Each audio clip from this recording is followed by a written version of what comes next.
Hello' everyone, কি খবৰ তোমালোকৰ? আমি লাষ্ট কুৱেশ্যনটোত 20 নম্বৰ কুৱেশ্যনলৈকে আমি কৰিলোঁ। এতিয়া আমি কণ্টিনিউ কৰিম 24 নম্বৰ কুৱেশ্যনৰ পৰা।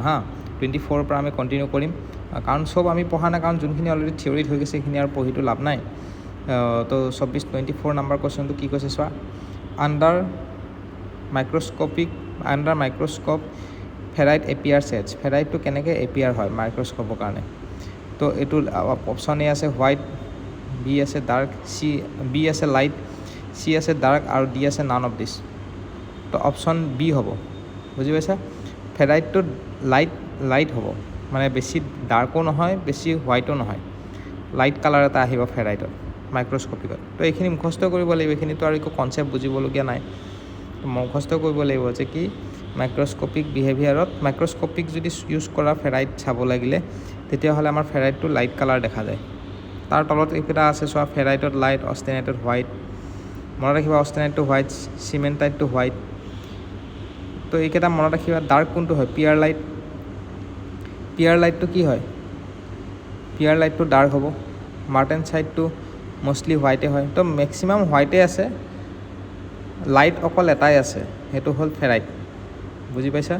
আৰু ডাৰ্ক দুটা আছে, এটা হ'ল পিয়াৰ লাইটটো ডাৰ্ক আছে আৰু বেইনাইট আৰু মাৰ্টেনচাইটটো ডাৰ্ক আছে। নেক্সট কুৱেশ্যন নম্বৰ 25টো কি কৈছে চোৱা। Identify the method by which steel is not classified. ষ্টিলটো কেনেকৈ ক্লাছিফাই হোৱা নাই? অপশ্যন এ আছে based on chemical composition, option B আছে based on notch toughness, option C আছে মেনুফেকচাৰিং মেথড, অপশ্যন ডি আছে বেছড অন হিট ট্ৰিটমেণ্ট। তো heat ট্ৰিটমেণ্টৰ মেথডৰ ওপৰত আমাৰ কি হৈছে, ষ্টিলটো ক্লাছিফাই কৰা হোৱা নাই, বুজি পাইছা? তো still is not classified based on heat treatment.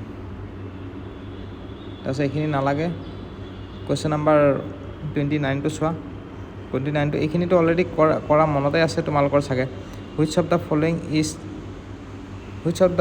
What is the component of law' alloy steel. ল' এলয় ষ্টীলৰ কম্পনেণ্টটো কি হয়? 48X6ৰ কথা সুধিছে, তো অপশ্যন এ হ'ব।